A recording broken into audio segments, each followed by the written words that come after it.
Hi, everyone. I hope you're having a glorious week. I want to welcome you in what will be the last episode of this season. For this episode, I thought we'd go back to not necessarily the basics, but thinking through and reflective on everything that happened during the year. I find that the best way to do that is frankly ask all of you in the audience what you want me to talk about and answer all the questions you might have. I haven't done one of these episodes in over a year. I think on a go forward basis, at least once a year, maybe twice a year, depending on whether I notice there are interesting trends, I'll do some of these Ask Me Anything questions. I've actually sent notifications and asked you to send questions. So I'm ready to have a whole bunch of questions to start addressing. But in the meantime, feel free to enter your questions or questions you have that you want me to address in chat, and we'll take it from there. So with any further ado, let's get going. Welcome to episode 34 of Playing with Unicorns, Ask Me Anything.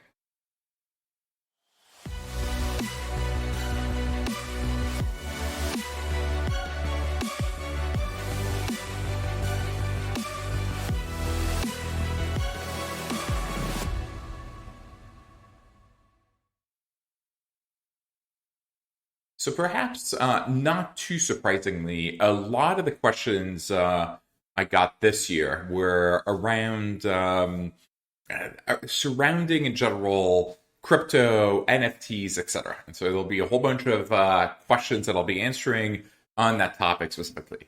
So one of the first questions that was posed to me is, once the kinks are worked out, what would the ideal DAO look like were used for venture or syndicating?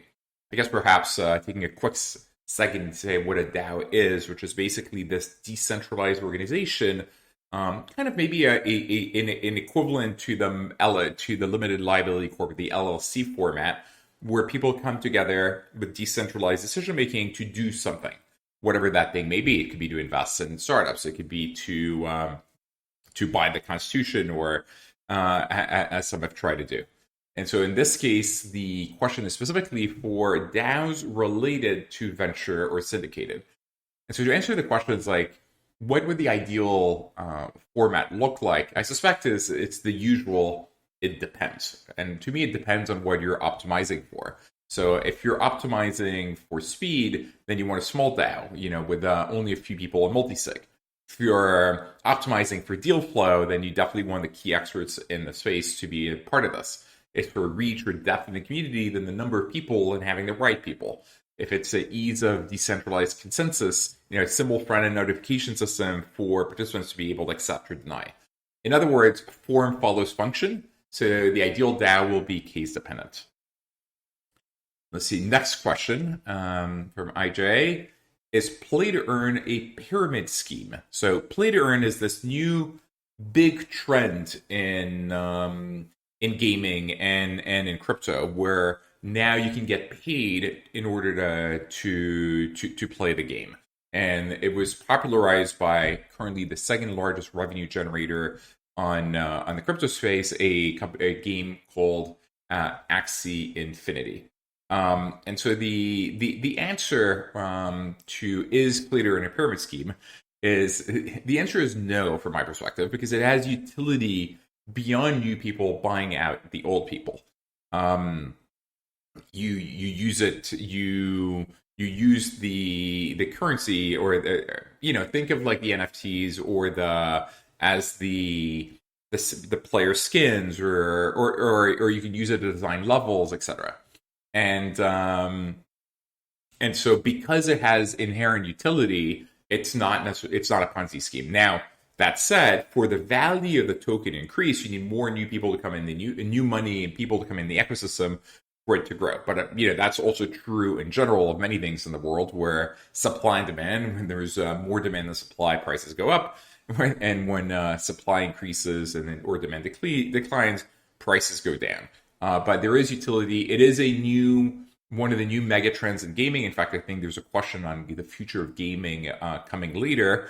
And I'll address that. But play to earn is here to stay. It's probably the biggest trend in gaming in 2022, and I'm looking forward to seeing how it evolves with games that are frankly more compelling than Axie Infinity, which is okay, but not really a fun game.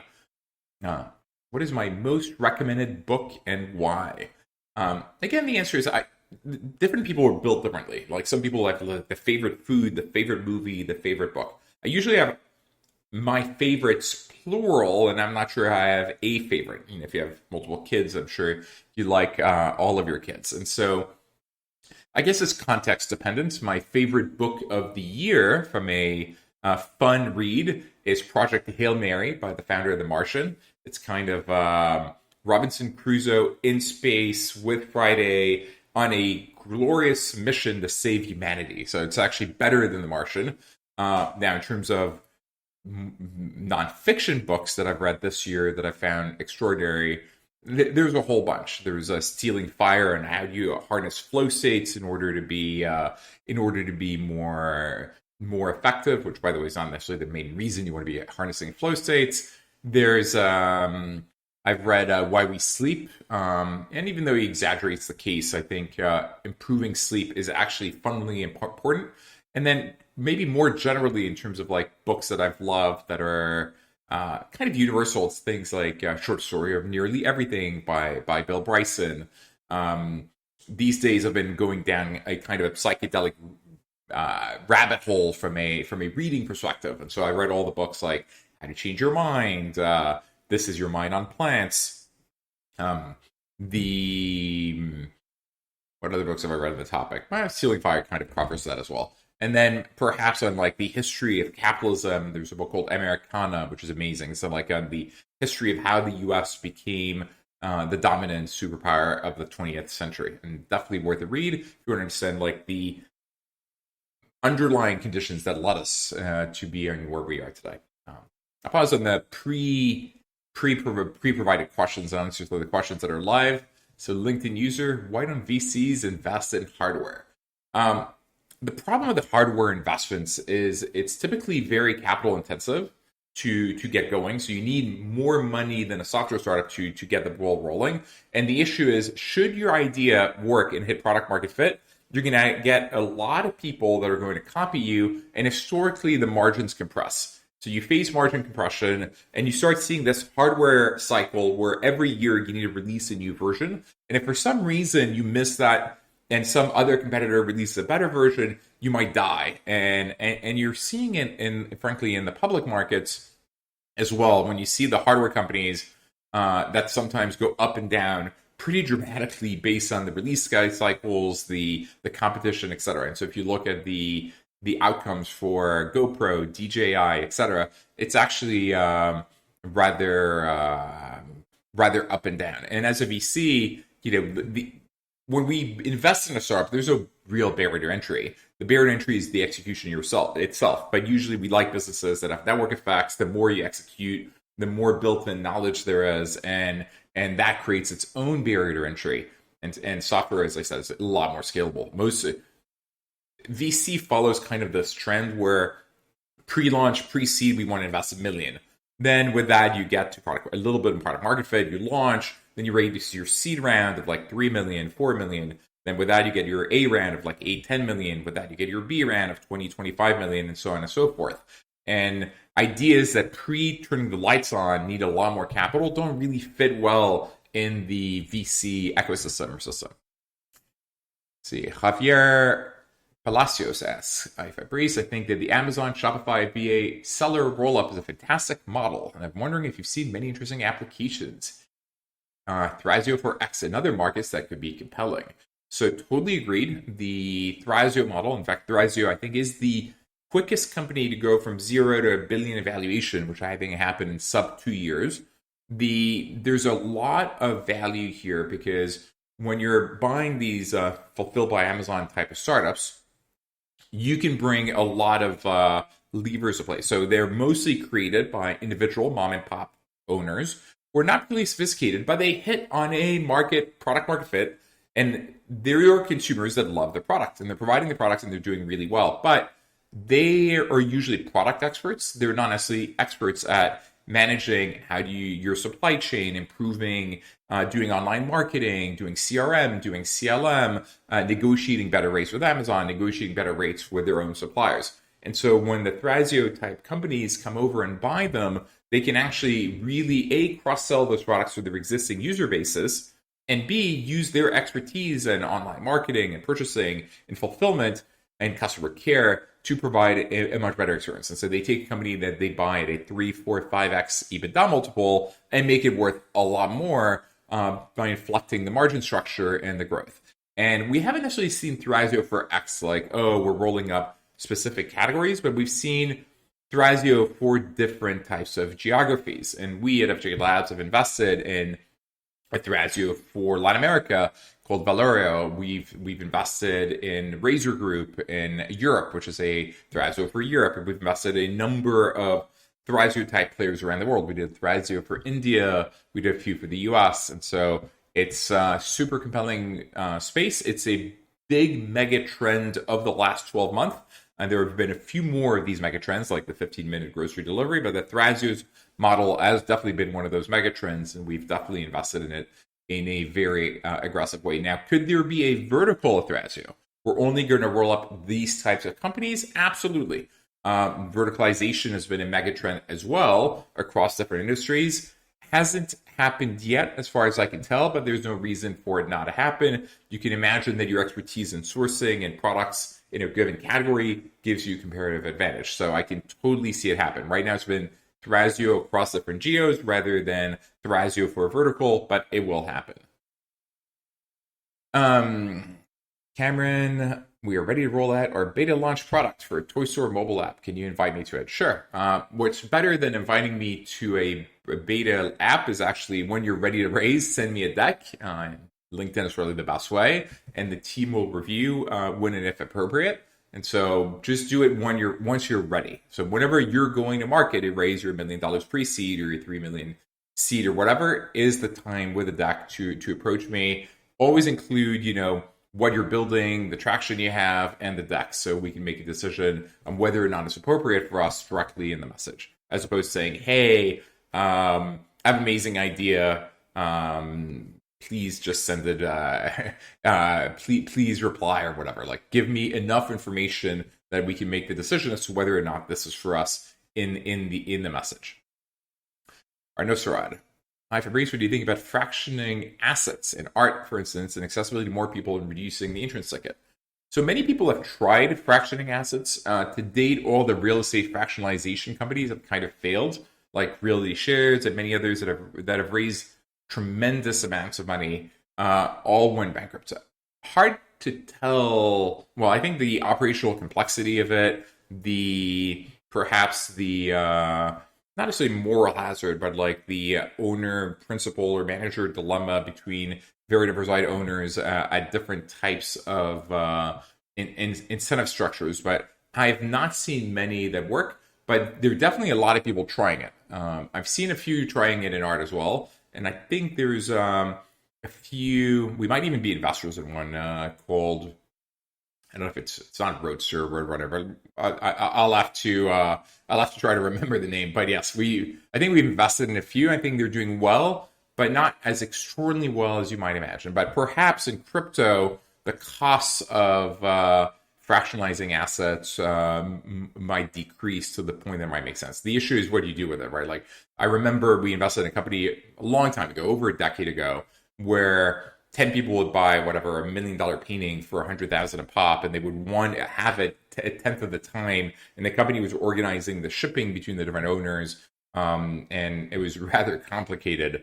Ultimately, that one failed. I've seen some, of course, for lower amounts, fractionalized around more people that are doing okay, but so far I haven't seen a breakout company in the category. Yes, Masterworks is an example of that, though I don't think that's the one we're investors in.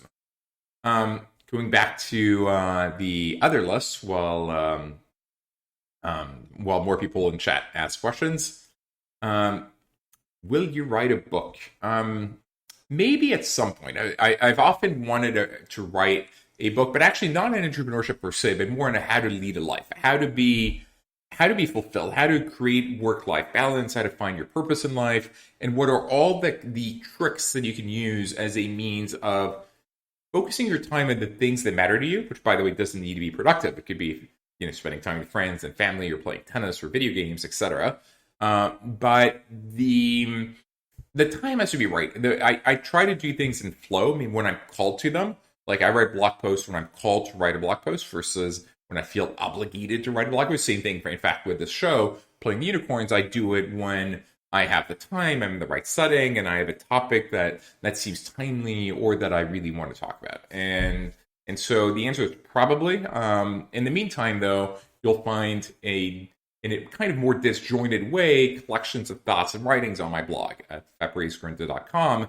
Now, again, sometimes I'm very prolific, sometimes I'm not so prolific, more typically related with my normal workload, and also general inspiration about what I want to work about. And of course, on the blog, it's kind of all over the place. It's like how to make decisions, entrepreneurship, etc. The unifying theme that I think I would want to write about is how to lead a good life and how to structure your life effectively to do that, because most people I know are not actually fundamentally happy, fulfilled. They haven't found their purpose. And I actually think there are a number of tools, tricks, best practices on how to lead an amazing life that most people don't. Frankly, and that's true at every income level, at every stage of life, etc. So probably one day, not anytime soon, too busy leading the life and running FJ Labs and like thinking about new ideas and frankly having a blast. Plus, I had a son this year, and so spending time with them and spending time with my family is absolutely amazing. Why is your Twitter so dead? Can you tweet more often? I guess that comes part back to how to lead a life. What I do to avoid unhappiness, or actually to avoid negativity in life, is in one of the life lessons. And the best way to avoid negativity is to not consume media. Don't follow the news. Don't follow newspapers, TV news, even worse. You need to remember those are media companies who are trying to capture your attention in order to sell you ads. That's their business model. And because we are easily outraged, they've created this like outrage culture. So if you're in the right, they're in extreme right, they're gonna like try to show you woke outrage, and if you're in the extreme left, they're going to try to show you whatever Trump or anti-immigration, whatever outrage, in order to capture your attention to sell you ads. That is not healthy for you, nor do I think any of this is relevant. If you look at news, it's highly repetitive. It's it's more speculative, or it's more opinion than anything else, and it doesn't really cover the relevant things. To me, the relevant things happen slowly over time. The most relevant things of the last 20, 30 years are like 1 billion people coming out of poverty in India and China. It's the smartphone revolution where you're now a poor Indian farmer and you have access to the sum total of humanity's knowledge through Google and Wikipedia. You have free global communications on video through WhatsApp. You basically have more information and communications that the president of the US had 20 years ago. Those things are extraordinary and mind-boggling, but they're not really being covered. And so avoid news. And that's part of the reason I don't really consume Twitter. Like Twitter is a lot of opinion, a lot of reaction on like whatever the outrage or whatever events are happening. And so I use it more as a promoting or writing on things that I'm writing about. So if I write a blog post, I will push it on Twitter. If I'm doing an episode like this one, I will push it on Twitter, and I'll push it on other platforms as well. But reading other people's comments and opining on them, or even sharing tidbits, I don't know, I'd rather lead the life than share it from that perspective. Feels like too time consuming, too generally negative. And this is kind of my approach in social media writ large, by the way. I mean, I'll post on Instagram once in a while, but it's maybe once every 2 weeks. If I feel so inspired, and sometimes it'll be months between posts. And yeah, I'll follow topics that interest me and check it once in a while. But again, avoid social media addiction. It's not particularly healthy or interesting, and mostly negative. Alex Key, I just want to ask you, how is H-Care profitable as a business in the USA? Not sure what H-Care is. So I'm not sure I can answer very intelligently. Maybe you mean retirement homes or retirement communities, but I'm not sure. Michelle Thomas, I always enjoy your episodes. Well, hi, Michelle. Thank you for the kind words. Anastasia. Dear Fabrice, I wish to ask about fundraising tactics and different kinds of financing options available to startup business. Comparing the different routes of getting investment, for instance, VC versus crowdfunding, would you find the most flexible, independent way of raising capital while still retaining your identity as a founder, freedom of creativity, and decision-making in terms of strategy and management style? Can you please share your knowledge, experience, and the main benefits versus disadvantages of alternative options? Well, Anastasia, as usual, the answer is it depends. Depends what you're trying to build. It depends the scale, ambition of the project that you have. We need to remember that every year there are millions of startups, or not startups, new companies that are being built. But startups specifically that are seed funded by VCs with at least 500K in funding, there's only 5,000 per year. It's a tiny, tiny, tiny number. And so if you're building so most entrepreneurs and micro entrepreneurs are not building startups that are meant to be or aspire to be billion-dollar companies. And so if you're building whatever, the neighborhood pizzeria because your family is into it or whatever, or a nail store or a nail salon, obviously these types of funding is not appropriate. In which case you try to get debt funding from your bank, you try to get donations or investments from friends and family, and you could do things like crowdfunding. Now, if you are aspiring to build a billion-dollar company, it actually helps to be in the VC ecosystem. It helps to raise from the proper angels and pre-seed VCs and seed VCs that frankly will direct you and guide you and help you in the future to both make the right decisions, but frankly help you fundraise. I mean, the main superpower we have at FJ Labs is finding you follow-on capital. Because we don't lead and we don't price, we work with all these other VCs from Bessemer to Catalyst and Andreessen to Sequoia to Tiger, and we send them our best deals. And so the best or the idea, if you're trying to build these types of companies, having people like us on board is extraordinarily helpful. Now, again, your idea needs to be appropriate for it, right? Like, does it meet the capital requirements and the growth requirements and the margin requirements that can allow you to build a billion-dollar company? And so it depends. I think if you're trying to build something big, totally worth it. I don't know any of the decacorns or super unicorns, companies worth billions that were built through crowdfunding, to be honest. But I do know many of those built through VC. That said, crowdfunding, if you're trying to do something, again, smaller scale, donation-based, etc., makes a lot of sense. And I've seen many projects on Kickstarter, right? If you're doing hardware, going back to the question someone asked earlier, actually doing pre-sales on Kickstarter or Indiegogo, I don't remember the exact name, is actually an amazing approach for getting funding. By the way, new forms of funding that'll happen in the future is as you get, for instance, if you're building B2B SaaS business and you have high margin and highly predictable revenues, debt funding is becoming available. So debt is now a new revolution in the funding space for certain types of businesses. Not completely applicable at all, but if you have a large direct-to-consumer business and you need to fund your inventory and your margin structure is proven, you can start getting debt. And companies like SVB will get you deadlines for that. We work with a broker that helps many companies actually get deadlines. Now, again, it's not for funding your operations. You need to have good unit economics, but it's for funding your inventory. It's for funding your or if you have a SaaS business with a successful monthly recurring revenue, MRR, you can also get that against that. And in fact, there are companies like Clearco, which my brother works in and that we're investors in, that helps startups fund their marketing. So if they'll log in and look at your Google and Facebook, and they'll see that if your marketing is profitable, they'll not exactly structure a loan, but essentially lend you money for you to spend money in marketing until the point of marginal profitability.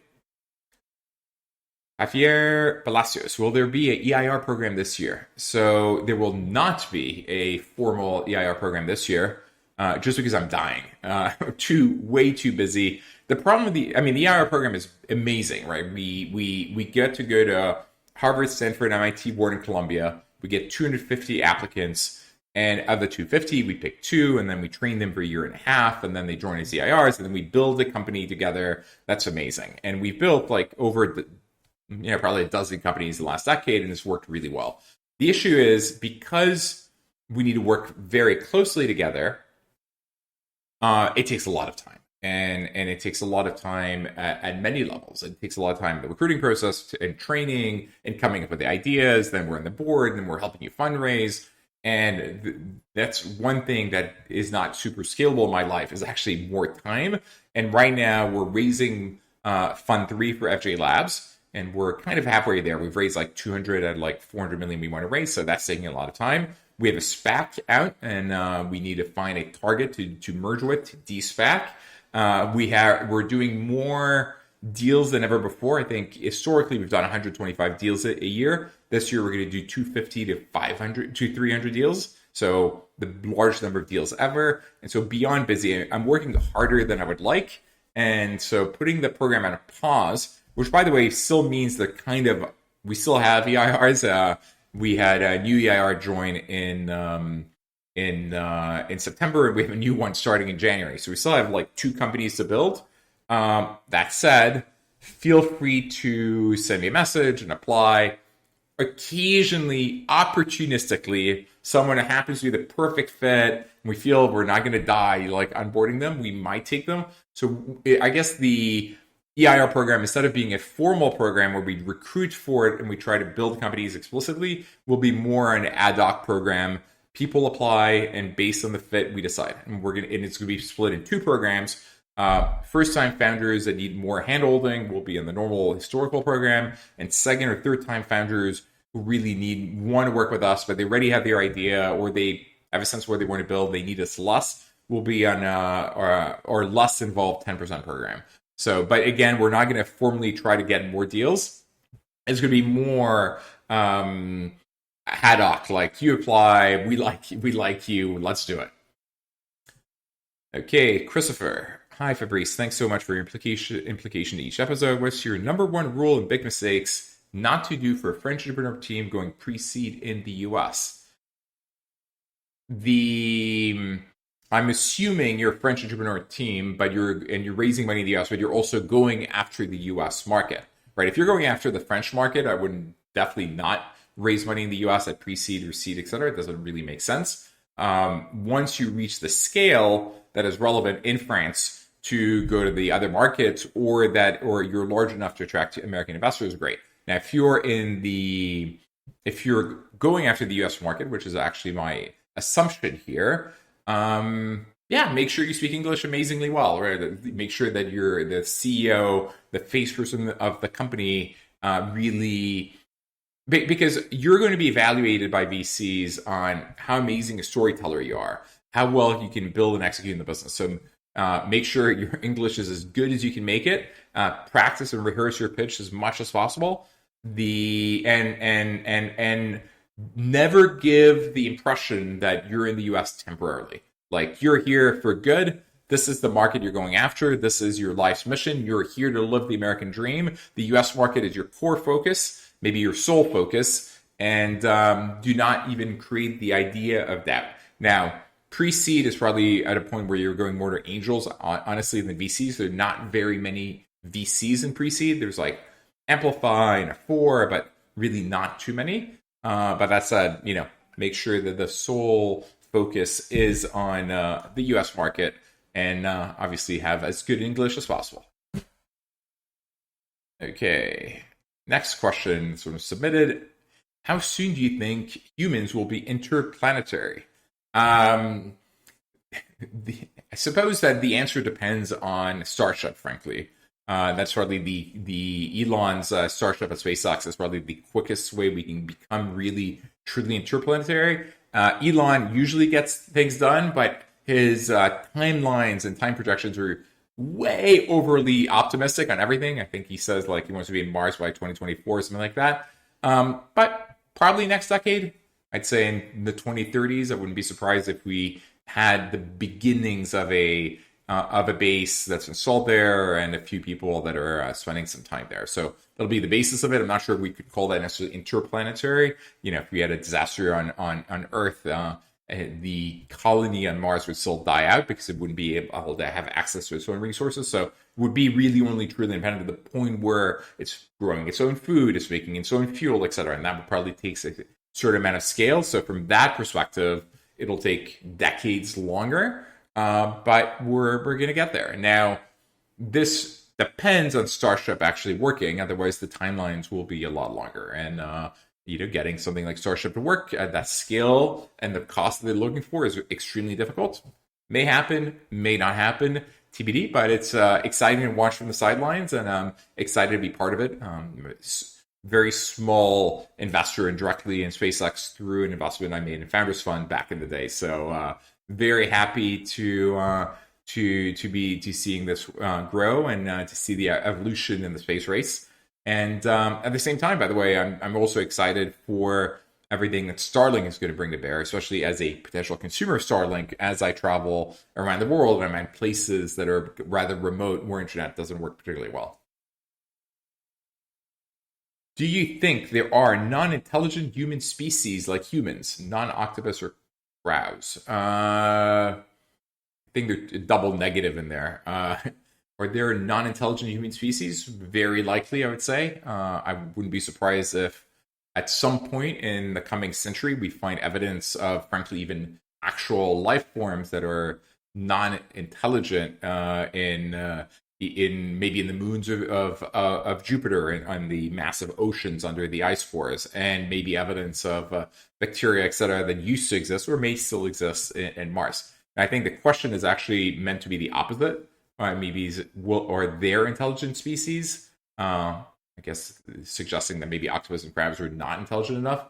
I suspect the answer is yes as well. That'll take a lot longer to find, just because of the way the size of the universe. I think it's 10 to the power 25 meters, and the speed of light getting anywhere at the current technology, unless we can find a way to create wormholes and like fly through time or fly through space effectively, is such that I think it'll take a long time to figure out the answer to that. And especially since the way of looking through signals through telescopes may not be super effective, as even for us, I think we'll stop sending these types of missions in the future. So there are probably going to be other alternative means of looking for intelligence than like scanning the heavens for radio signals.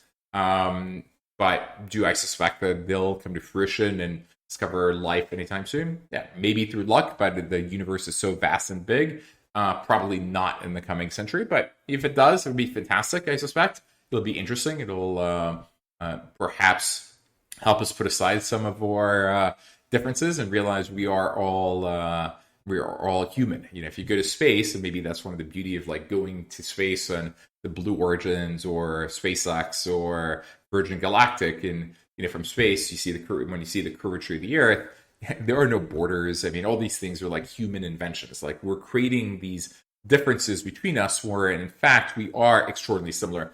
I think humans are 99.7% or 97% genetically identical. We're more similar to each other than most other species. Apparently, there was a big ice age about 100,000 years ago where the human population went below 1,000 individuals. And so we are all today the descendants of these 1,000 individuals. And as a result, we're extremely similar. And yet we are creating these artificial differences between us and these in-group, out-group dynamics. So hopefully we can find something to unify around. And who knows, it might be other catastrophic events, right? Like perhaps climate change, etc. When it becomes the clear and present danger, we will rally as humanity. But then again, I'm an optimist. I see the best in people, and I think most people are inherently good and are trustworthy. But there are circumstances that leads to creating division that I think we can try to avoid. Oscar, thoughts on the future of Europe and the EU? The European project is interesting. There are a lot of things that were built a little bit stupidly in its inception because they were requiring you're putting together countries that are fundamentally different, that have different economic cycles and different underlying economic conditions, and tying them in one currency. You of course remove the fiscal element from their ability to, or sorry, the currency element from being able to adjust their economies. And so now all the adjustments need to be made through fiscal adjustments, which sometimes could be extraordinarily painful, and some countries are or are not willing to do it. I'll give you two cases to answer your question, Oscar. The optimistic case, by the way, is that we're seeing an extraordinary democratization of technology company creation. We've seen an evolution where 20 years ago, you needed, actually more than 20 years ago, you needed to be in Silicon Valley, you needed millions of dollars to turn the lights on, you needed specific knowledge and skill sets to build startups. And that was really only in one location where the capital and the expertise was there. But first, we had the open source revolution, the MySQL, PHP, Python, etc. So you no longer needed Oracle database services. You no longer need Microsoft Web Services, etc. Then you add the cloud computing revolution with AWS, where you could variabilize your costs. And now you have the no-code revolution, where more and more people are now in a position to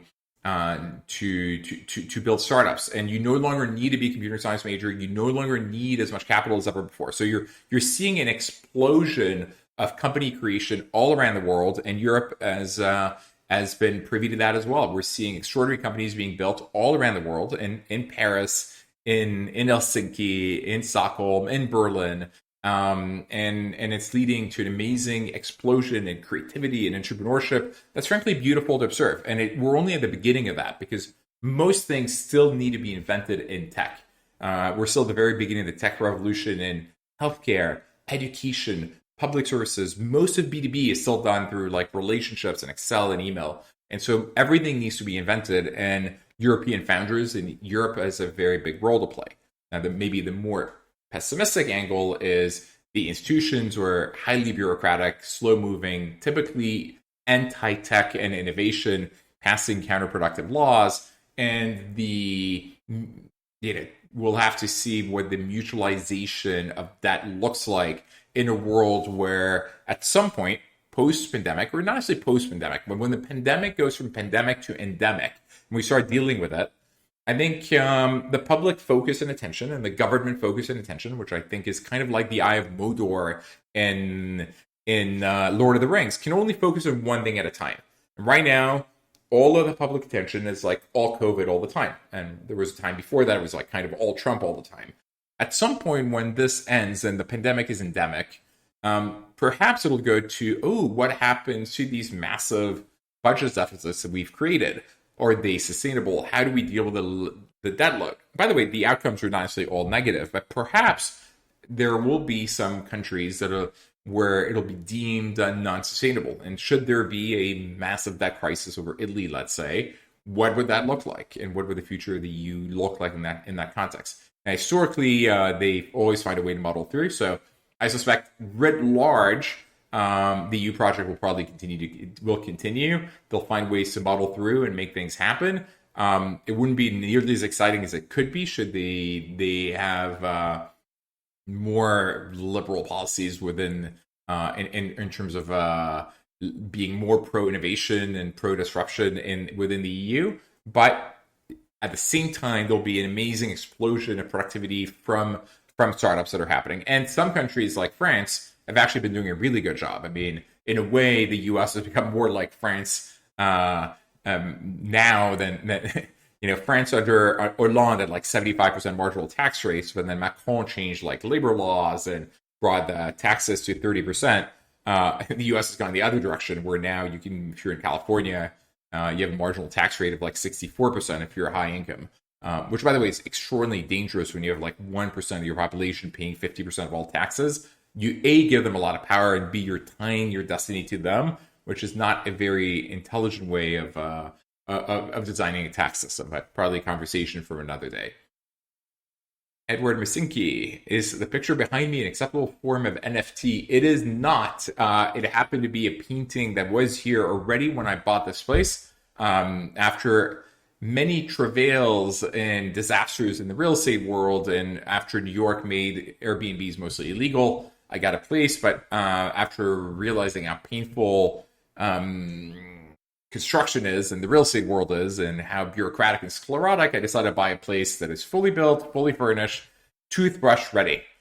So I walked in with my toothbrush. I kept the staff that was already working there. I kept the furniture that was already working there, so I could focus my efforts life on the things that matter more to me, especially harnessing the deflationary power of technology as a means of making the world a better place and addressing the challenges of the 21st century, especially climate change, inequality of opportunity, and the mental and physical well-being crisis. Now, I do have a few NFTs. I was recently, I bought a few. There's VIP and Apex Optimizers, which is a community of people that are trying to like sleep better, be more physically more fit, work on nutrition, and yeah, and these, and I have one of those NFTs, and I use that in my Discord.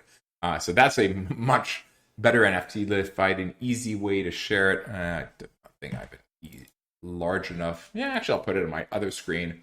I'll share that briefly. I own a few of them. This is one of them.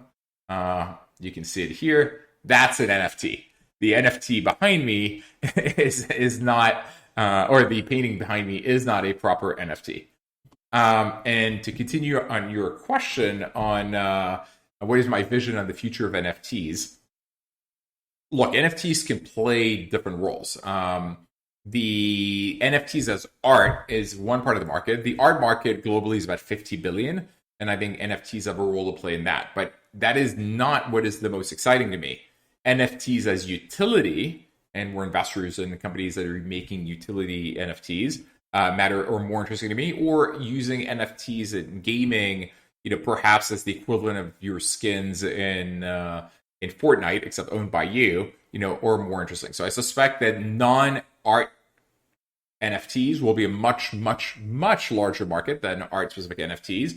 But there's definitely currently a lot of them. What's the hottest thing right now is art-related NFTs, but that's totally fine.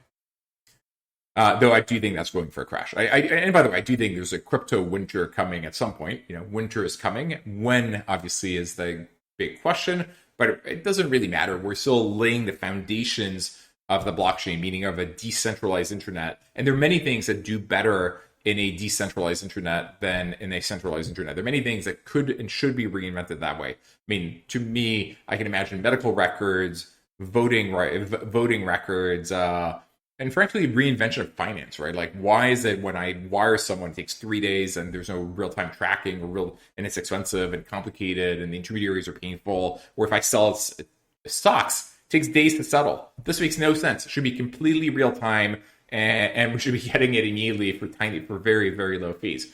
And so especially finance, I think, should be reinvented through DeFi and through crypto. And it frankly is happening, which I think is part of the reason people like Jamie Dimon are like, fighting and saying how bad and negative these things are, because of course the incumbents are being threatened. Javier Palacios again. Do you have any thoughts on plant-based diets as a megatrend? Data indicates that our current diet is species unsustainable. I'm wondering if you have any thoughts of where opportunities lie in consequence. So I suspect you mean our diet is unsustainable for the planet, meaning in terms of greenhouse gas emissions. So if you look at the greenhouse gas emissions that we have today, 25% coming from electricity, 16% from transportation, 20% manufacturing, 25% from actually food production, and specifically methane emissions from sheep and cows are the biggest culprits. And as humans are eating more and more meat as they become wealthier, these emissions are going in the wrong direction. And in fact, everything else is going in the right direction, by the way. We're going to be able to completely decarbonify electricity production in the next 20, 30 years because of solar and batteries. There's extraordinary evidence of how quickly this is happening because of the decreases in costs in solar and batteries. And so I'm extraordinarily bullish on that. The greenhouse gas emissions from eating are going to take longer. one of the megatrends I was wondering about in the next 5 years is, are healthy diets or healthy living a megatrend? The thing is, if diet and exercise, were easy to do, we wouldn't have an obesity crisis. And so I suspect that people only do the thing that's right for them when it's easy. Now, plant-based specifically, I suspect, is not the correct answer at multiple levels. One is we are built to be omnivores. We were omnivores, when we were hunting the mammoth, et cetera. In fact, our diets were highly protein-based and animal-based back in the day. We're kind of built to be omnivores. I also don't love the Impossible Burger and Beyond Meat, et cetera, because they're highly processed, not particularly healthy for you. I do think there's a solution. To me, the solution is going to be lab-grown meat, and we are big investors in lab-grown meat. We're investors in projects like Artemis. The issue is, because humans will only do what's right for them when it's in their economic interest for them, they will only move to lab-grown meat when it's just as good as the real thing, if you want, at the same price or lower. And it's going to take a while. We're probably a decade away from being at a point. I mean, right now you get meatballs that are not that tasty and very expensive. So we need to get it. And yes, maybe a subset of like the socioeconomic elite is willing to do that. But like for the masses, it's not viable when the alternative is I go to a local, whatever, all-you-can-eat diner or a Burger King and you get like tons of calories, not the most healthiest calories, but for a very low price. So we're not quite there yet, and we will get there through lab-grown meat. It's going to take a decade probably. Anastasia, considering all changes we're encountering as a global society economy over the last few years and the rise of new concepts for communicating, collaborating, for instance, hybrid workspaces, the metaverse, how optimistic are you that we will be able to return back to a normal way of living and working? Has all this impacted your mindset? You find yourself accepting or reacting to the new norm? Well, the first question is, do we really want to go back to the old way of going to the office, and which has transaction costs in its own right? You have to commute there, you have to commute back. There's real estate costs involved in having that office to begin with, and there's a lot of face time. Now, I suspect that I think the answer, as usual, will be it depends. There's some businesses that will do better in remote, and there's some businesses that do better in person, and businesses in between. For us, for instance, at FJ, we've kind of realized that if you're at Zoom at home, in a way, you're more productive, right? You can do meeting after meeting after meeting after meeting without distractions, but you lose the creativity, the camaraderie, the sense of culture and unity. And so coming to the office a couple times a week, it could be 2, it could be 3, and sometimes you don't come in for a month, is actually an amazing way of coming up with new ideas, because the most interesting ideas actually come from like serendipity in where people are like crossing ideas, brainstorming. It happens over lunch or coffee and things that are unplanned and unstructured. And that's why, by the way, I structure my life in a way where I'm a month in New York, where it's super intense socially, professionally, etc. And then I'm a month not in New York, usually in a place like Turks and Caicos, where even though I'm working during the day, I'm doing my show, I'm doing calls, I'm doing emails, etc. I take the time to be reflective. And so I suspect that a hybrid type model will be the norm for many, at least knowledge workers, and not necessarily if you're working in a factory, etc. And it'll be fantastic. It'll be better for most. So I'm excited to see where the future holds, and I can see productivity increasing because of that. Right now, productivity is declining because of the supply chain issues. I hope that these are temporary and we're going to be able to address them. Christopher Makel, do you think this will change business organizational structures and of employee, more stake in the game, independent people working towards the same goals, sharing the benefit via NFT? So there's definitely been a increase in entrepreneurship, and there's definitely been an increase in the passion economy, where you're in a position to monetize your true passion. There's this idea that if you can have 1,000 true followers, you can actually make a living regardless of what it is you're doing. And the Web 2 and now the Web 3 is actually allowing this to happen, where if you're a writer, you can be on Substack. If you're a gamer, You can be on Twitch.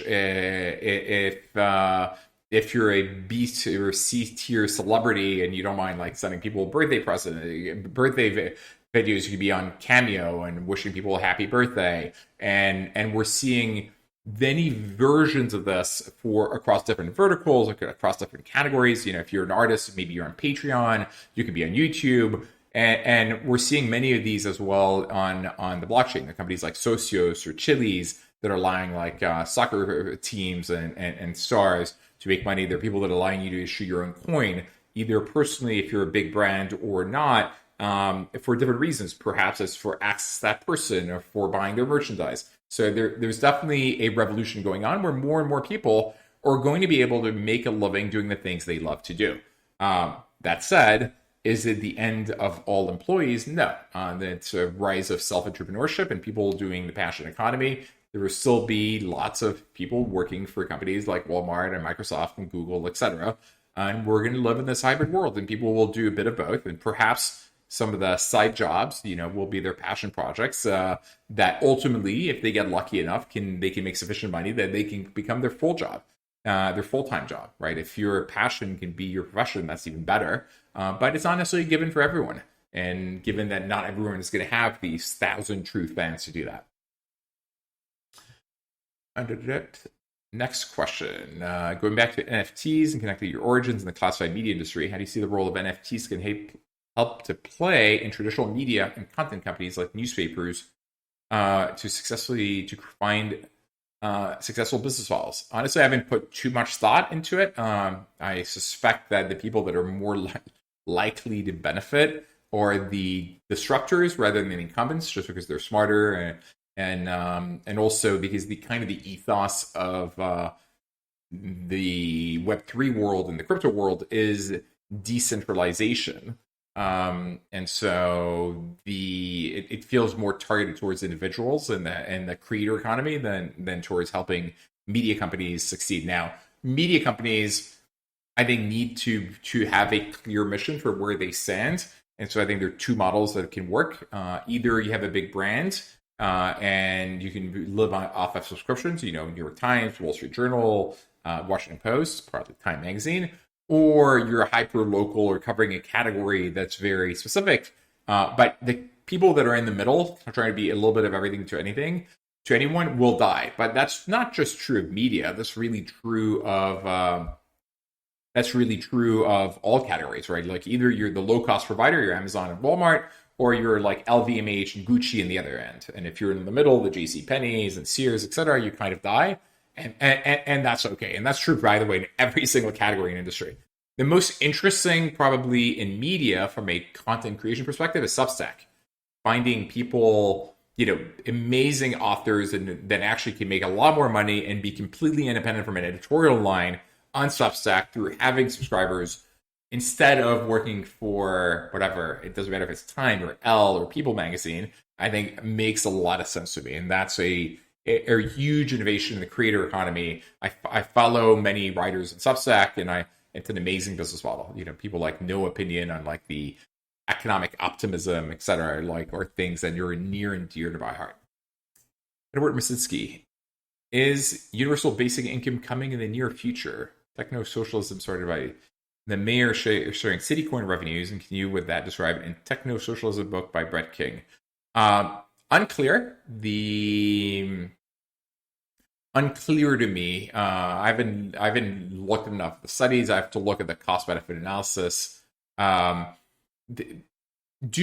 think we should definitely do a better job at helping the needy. We no longer have equality of opportunity in this country, and by this country I mean the U.S., where social mobility has declined for a variety of reasons. I mean, we teach if you're in a bad neighborhood, you go to bad local public schools because they're funded by property taxes that are local. There are a whole bunch of factors. I mean, we've created or limited construction in the major cities to the point that the major cities that are the economic superstars that are creating all the jobs and growth are no longer accessible to many, and people are no longer moving across cities as a result of that, which used to be an amazing strength of the U.S. And there are a whole bunch of other factors. And so should we help the needy and create opportunities for them? Absolutely. Could UBI be a solution for that? Absolutely.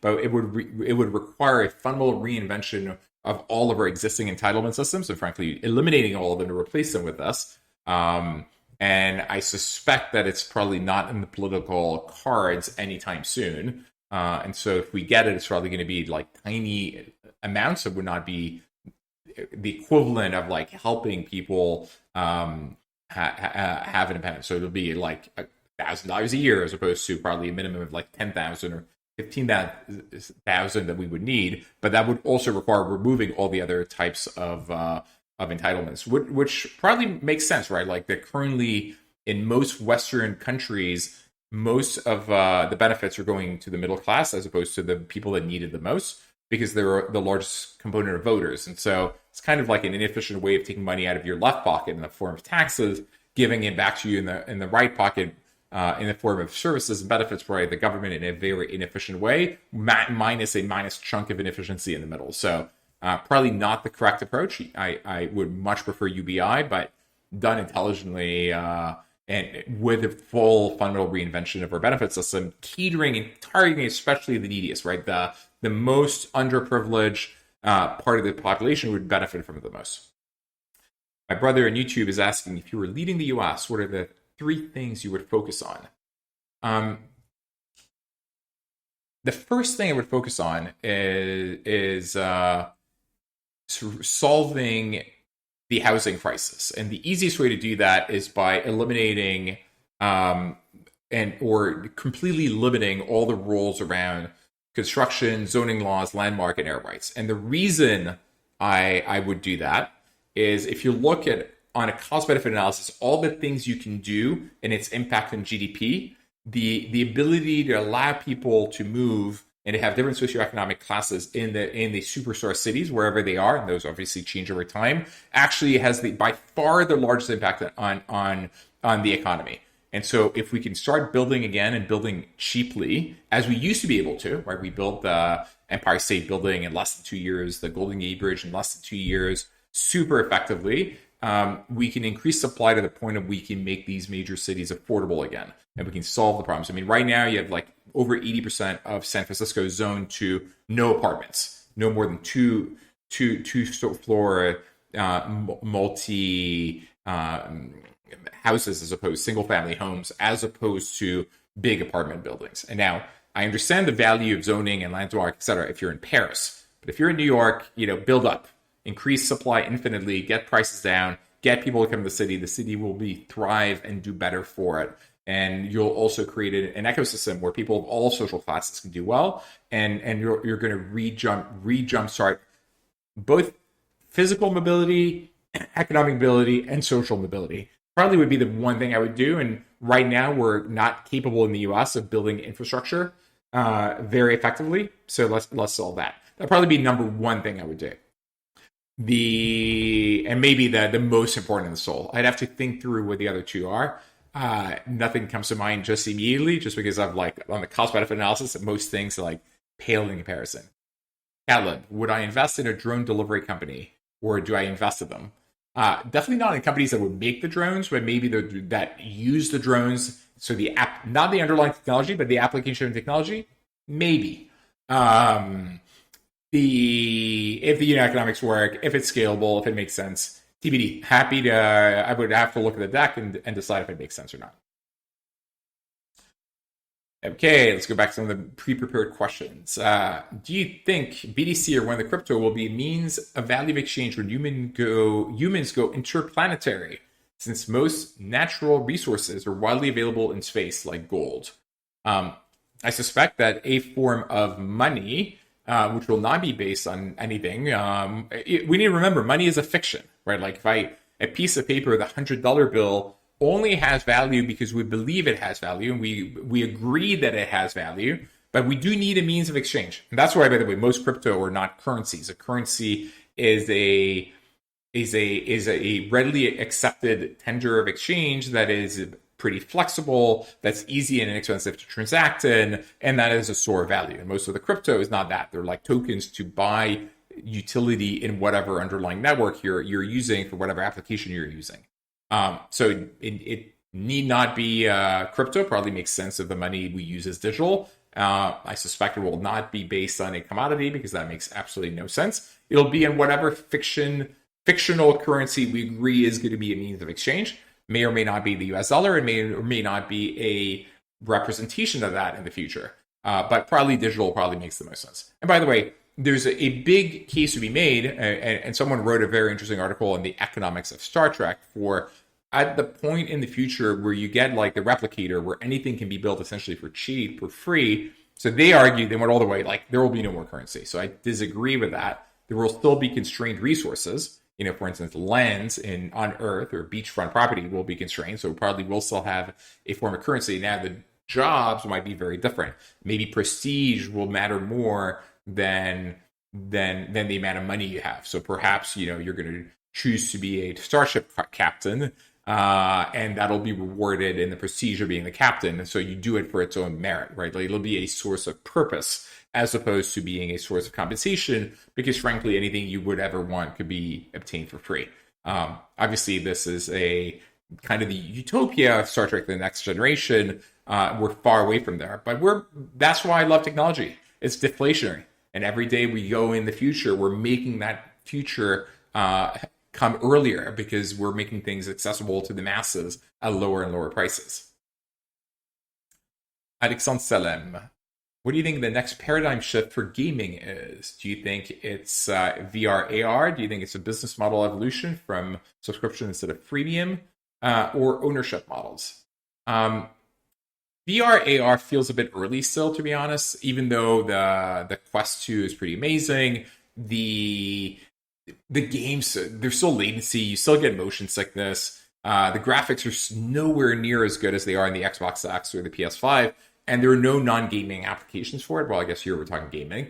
So I suspect we're still years away from getting to the point where it'll be mass market and where enough people will have it that you're going to see a game where 20, 30, 40 million units are sold, or frankly, if you even have that many VR headsets on the same platform. So I think it's early for VR and AR still. I think it'll be fun to play with, and you could go to places like VR World to take advantage of it. Not sure I would go and build a big VR, AR company right now.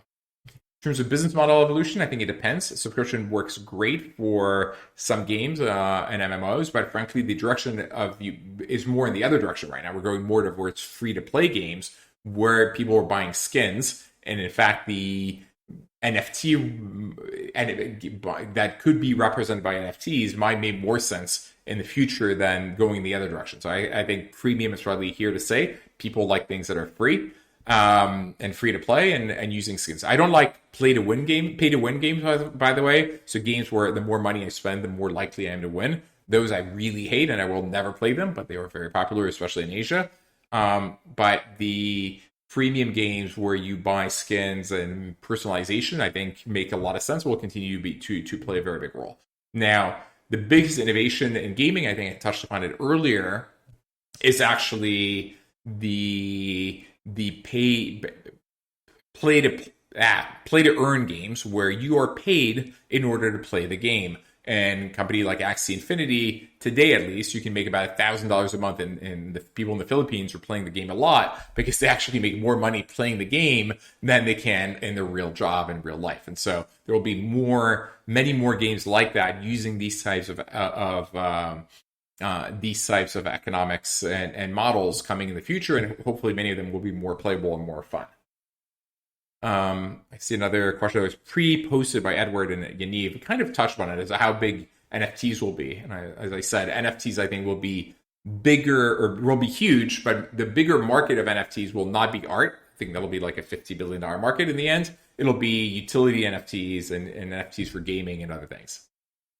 Andre Korshigan asks, post-pandemic boosts the shopping mall small online. Would the situation promote unmanaged marketplaces with low transaction fees like grocery stores? Not sure I quite get the question, but definitely the pandemic has boosted online shopping writ large. There's definitely been a megatrend independent of that from buying small and buying local, et cetera, though not necessarily from local grocery stores. In the local grocery store business, the mega trend here is the 15-minute grocery delivery, based not out of grocery stores, which actually have a high cost structure, but based out of dark stores. So the huge trend has really been a company like Joker will have like 300 dark stores in New York, and you order and boom, you get your groceries delivered in like sub 15 minutes. So I think the average delivery time is like 7 to 9 minutes. Completely mind-boggling, and really falls in the mega trend of faster, better, cheaper, which the internet is all about.